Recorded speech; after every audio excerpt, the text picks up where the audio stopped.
Have you ever caught yourself thinking, is it still okay to want that kind of closeness? You know the kind I mean, intimacy. Not just a kiss on the cheek or holding hands, but the real stuff. The kind that makes you feel wanted. Alive. Like you still matter. But then, just as quickly, you push it aside.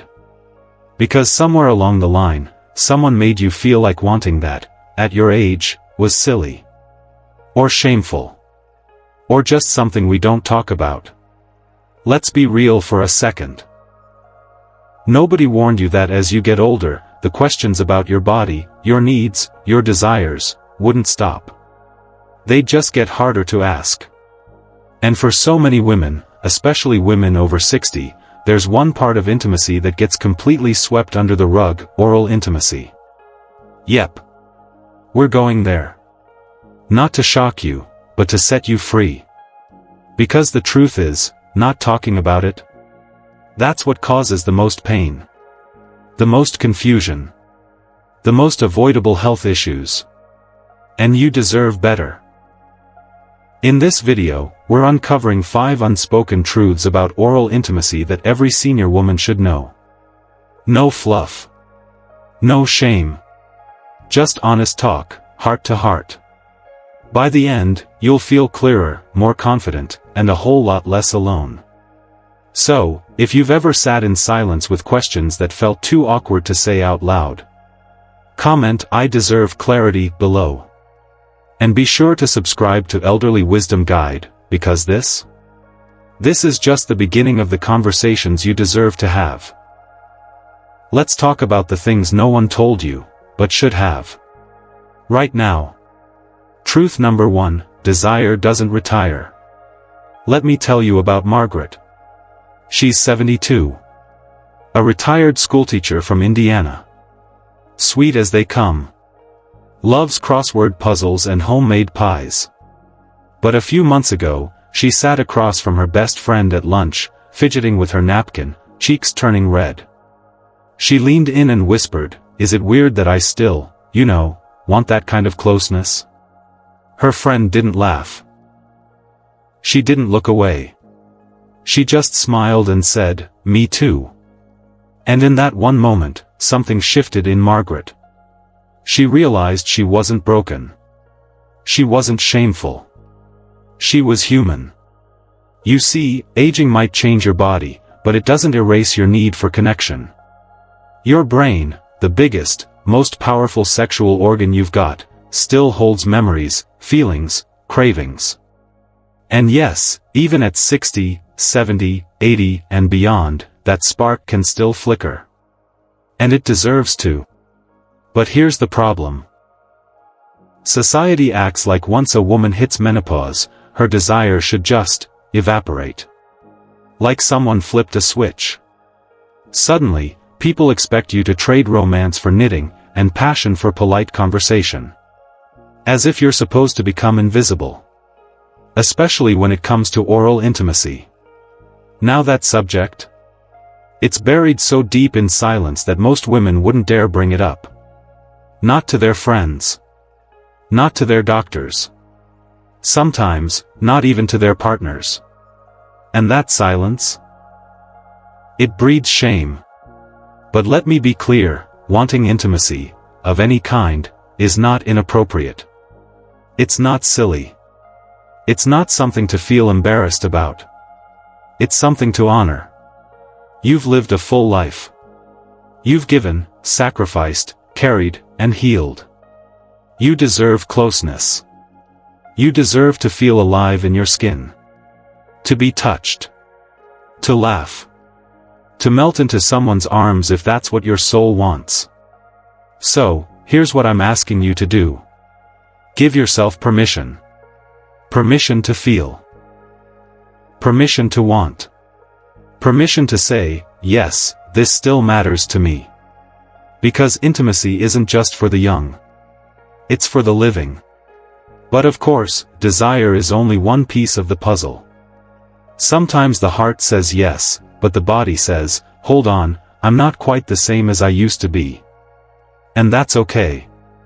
Let's talk about that next, because truth number 2 is something every woman should know. Especially when discomfort starts to steal your joy. Truth number 2, dryness and discomfort are common. But not hopeless. Eleanor was 68 when she started pulling away. She didn't mean to. She still loved her husband, still craved that feeling of closeness. But every time he reached out, her body winced. Not from fear, not from lack of love, but from pain. She didn't talk about it. Not even to him. She just quietly started avoiding the touch she once welcomed. Until one day at a routine appointment, a nurse, a woman in her 50s, leaned in and said, "Have you tried a non-hormonal gel? You'd be surprised what a difference it makes." That night, Eleanor cried. Not from the pain, but from the relief of finally being seen. That small change? It gave her back something she thought she'd lost forever. Now here's the truth, plain and simple. After menopause, your estrogen levels drop. That's natural. And when estrogen drops, your body produces less moisture. That includes the sensitive tissues that make intimacy comfortable. So, what used to feel soft, welcoming, warm, can suddenly feel dry, tight, even painful. Especially during oral intimacy, where sensitivity is high and lubrication is key. And unfortunately, many women, maybe even you, mistake this change as a sign that their intimate life is over. They think, maybe I've just outgrown all this. But hear me now, you haven't. Dryness is a common part of aging, but it is not a stop sign. It's a signal. A whisper from your body saying, "Hey, I need a little extra care." And the good news? There are so many gentle, natural, non-invasive ways to answer that need. Non-hormonal lubricants, available right at the pharmacy, can make a world of difference. Some are water-based. Others are plant-based. Some are even pH-balanced, made just for women in their 60s and 70s.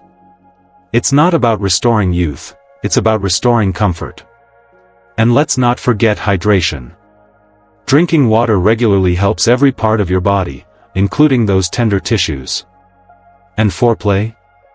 Don't rush it. Take your time. Rediscover what feels good now, in this stage of your life. And if you're still unsure, talk to a doctor who listens. A female-friendly practitioner who understands the real issues, not just the surface ones. There are creams, gels, even pelvic therapy options. And no, none of it makes you weak or needy. It makes you wise. You've adapted your life in so many ways as you've grown older. Adapting your intimacy is no different. It's just another way to care for yourself. But now, let's take this a step further. Because even when you are feeling ready, emotionally and physically, there's something else to consider. Something that's rarely talked about, but deeply important. Let's talk about hygiene. Not the kind they teach you in school, but the kind that protects your comfort and your health during oral intimacy. Because when it comes to staying well, what you and your partner do before the act can matter just as much as the act itself. Truth number 3. Hygiene plays a bigger role than you think. Joanne was 74 when she started noticing something strange. She wasn't sexually active in the way people usually think, there was no penetration. Just quiet, intimate moments with her longtime partner. Moments that felt tender, sweet, and safe. But afterward, she kept getting infections. It started with a bit of itching. Then a burning sensation. Then came the uncomfortable trip to the doctor. But this time, her doctor didn't brush it off. She leaned in and asked, "Joanne, are you and your partner engaging in any kind of oral intimacy?" Joanne froze. No one had ever asked her that. Not in all her years of checkups. And certainly not with such calm understanding. And when Joanne nodded, her doctor said something she never forgot, "It's more common than you think. But it's also preventable." You see, oral intimacy can carry bacteria from the mouth directly to the vaginal area. And that's not necessarily a problem when you're younger and your immune system is strong. But as we age, our body's natural defenses don't bounce back quite as fast. Even a simple imbalance, something as ordinary as oral bacteria, can lead to discomfort, UTIs, or yeast infections. And here's the part most people don't know, it's not just about your partner's mouth. It's about your whole routine. You wouldn't drink from a dirty glass. So why wouldn't you treat your most delicate parts with the same care? Now, one of the biggest myths out there is this: if there's no intercourse, there's no risk. But that's simply not true. Infections like herpes, HPV, and even bacteria that lead to urinary tract issues can all be passed through oral contact. And many women, because no one told them, don't make the connection. So, here's what you can do: start with something simple, mouth rinsing. Both you and your partner should rinse your mouths thoroughly with plain water, or a gentle mouthwash, before intimacy. It's not about being sterile. It's about being respectful and safe. Next, personal hygiene. That doesn't mean using harsh soaps or strong perfumes. In fact, those can do more harm than good. Stick to pH-balanced cleansers designed for sensitive areas. And remember, wiping front to back, clean cotton underwear, and avoiding lingering moisture are small steps that go a long way. If you wear dentures, remove them and clean your mouth properly. Bacteria can hide in places you'd never think to check. And if your partner smokes, consider this: smoking can change the chemistry of the mouth, increasing the bacterial load. This isn't about being paranoid. It's about being prepared. Because when hygiene is taken seriously, not as a chore, but as a form of care, intimacy becomes safer, more comfortable, and more enjoyable for both of you. Now, I know this has been a lot. We've talked about desire, discomfort, and hygiene. But now, it's time to get really honest. Because there's a conversation too many people avoid, especially in older age. And that's the real risks of sexually transmitted infections. Yes, even now. Even for you. Let's break the silence on that. Truth number 4, STIs are still a real threat, even in your 70s. Linda was 67 when she dipped her toe back into dating. Her husband had passed 5 years earlier, and after a long season of grief, she was ready to open her heart again. She met a kind man at a local church event, Richard. Widowed too. Gentle eyes. Funny stories.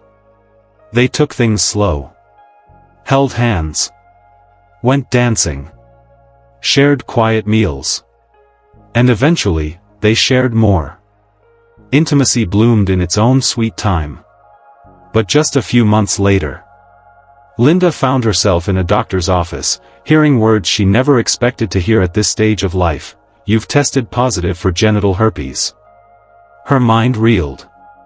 Herpes? At my age?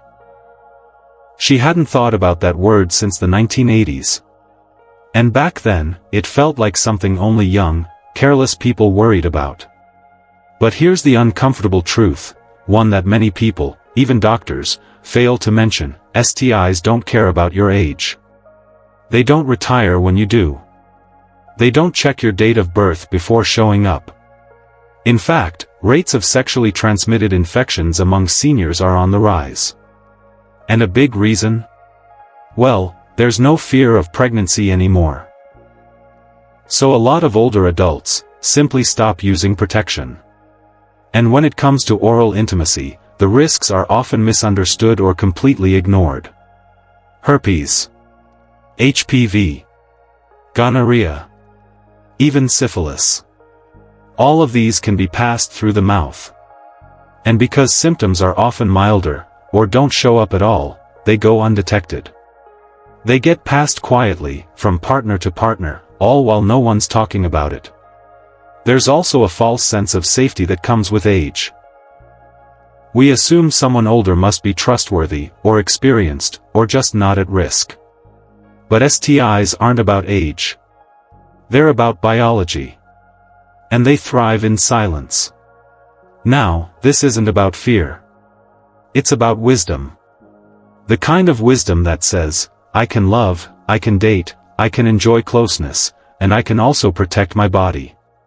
So, what can you do? Start with a conversation. If you're seeing someone new, or even reconnecting with someone from the past, talk openly about testing. Ask when they were last checked. Offer to go together. It might feel awkward at first, but it's one of the most dignified things you can do. If your partner resists, that tells you something too. Next, get informed. Know what to look for. Know what tests cover what infections. And understand that oral contact is not exempt from these conversations. Use protection when appropriate. Yes, even now. There are dental dams and condoms designed to make intimacy safer, without ruining the mood. And don't let anyone shame you for being cautious. Caution is not cold. Caution is care. And care is love.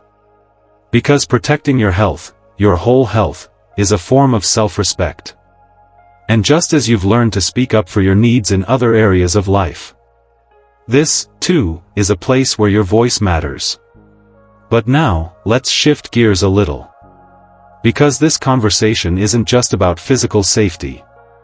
There's something even deeper, even more powerful, waiting on the other side of all this. Emotional intimacy. And for many women in their later years, that's the part they're craving most. Truth number 5, intimacy can deepen emotional health. Carolyn had always been the strong one. The one who managed the house, raised the kids, kept everything running smooth, even when things got tough. But after her stroke at 71, everything shifted. She couldn't move like she used to. Couldn't express herself as clearly. And slowly, she began to feel invisible. Not just to the world, but to her husband of 45 years. He didn't mean to ignore her. He just didn't know how to reach her anymore. And she didn't know how to ask. Then one evening, quiet, still, they sat on the couch. No television. No phones. Just silence. And Carolyn reached for his hand. He looked at her. She looked back. And in that single look, they saw everything. They started talking. Softly. Slowly. Honestly. About their fears. Their grief.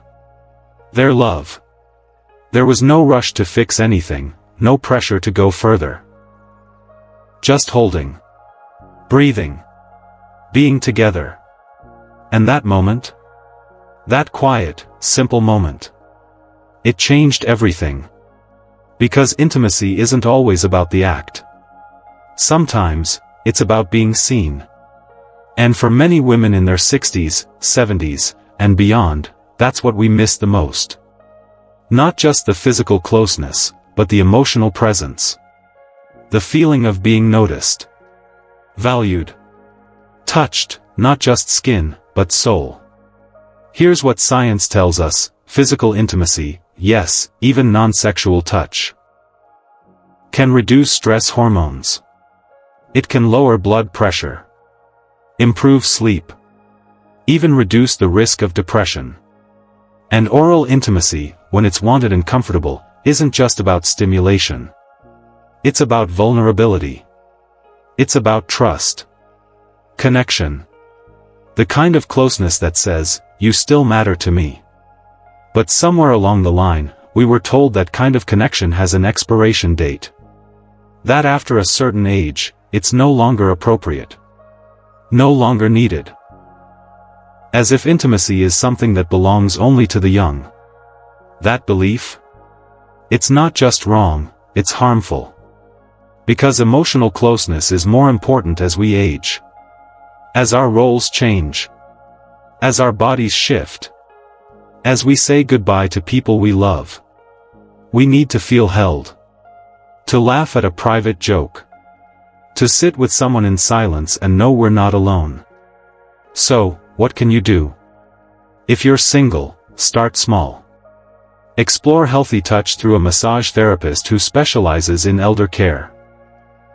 Volunteer with programs that involve companionship. Talk with a counselor who understands aging and relationships. There's no shame in wanting contact, it's human. And if you're partnered, begin again. Start with eye contact. Gentle conversation.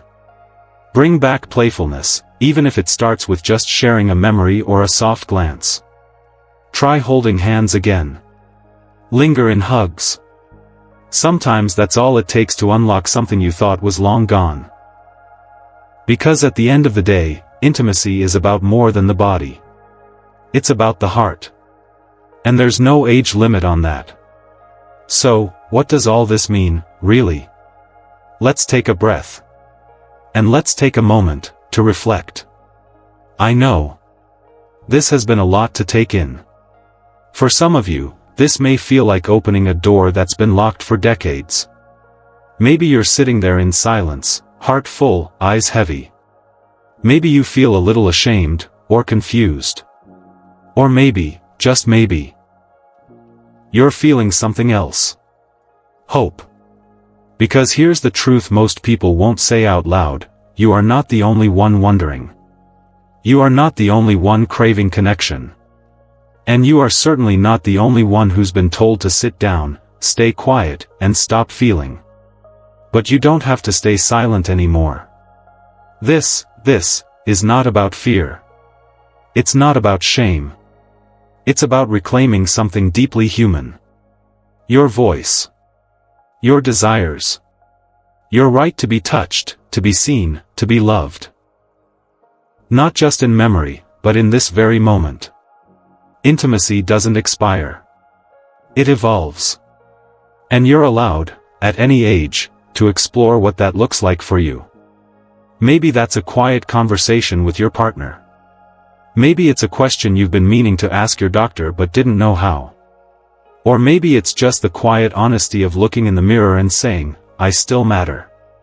You deserve a life that includes comfort. A life that includes joy. A life where you are not just surviving, but feeling, laughing, loving. No matter how silver your hair becomes. No matter how many candles are on your birthday cake. So, here's what I want to leave you with right now: you are not broken. You are not too old. You are not past your prime. You are a full, living, breathing woman. And that means you are still worthy of warmth, of touch, of closeness, of care. You don't have to shrink. You don't have to disappear. You still have time. You still have power. And you still have a heart that deserves to be held. So, if this stirred something in you, if it made you feel less alone, don't brush that away. Hold on to it. And let it guide your next step, whatever that may be. Let's take a quick moment to reflect on what we've covered today. First, desire never retires. It may change form, but it doesn't disappear. Second, discomfort has solutions. Dryness and pain don't have to be permanent, there are gentle, effective ways to feel good again. Third, hygiene matters more than ever. Protecting your health means being mindful before and after intimacy, without shame. Fourth, STIs are still real risks. Being older doesn't mean being immune. Safety and communication are acts of dignity. And fifth, emotional intimacy heals. Touch, connection, and being truly seen can breathe new life into your spirit. If any of this made you pause, nod, or even tear up a little, don't ignore that feeling. Because these truths, they aren't just facts. They're invitations. Invitations to take better care of yourself. To ask new questions. To open new doors. Now I'd love to hear from you. Have you ever felt unsure or overlooked when it comes to intimacy in your older years? Was there something today that opened your eyes or touched your heart? Drop a comment below. Tell me what resonated. What surprised you? Or just say, I deserve clarity. Let's break the silence, together. And if this video made you feel seen, supported, or simply more informed, hit that like button. Subscribe to Elderly Wisdom Guide. Because here, nothing is too taboo. And every senior deserves a safe space to be heard, understood, and respected. You are part of a community now. One built on courage, honesty, and healing. So, thank you, truly, for spending this time with me. Until next time. Stay wise. Stay strong. And remember, it's never too late to reclaim your voice.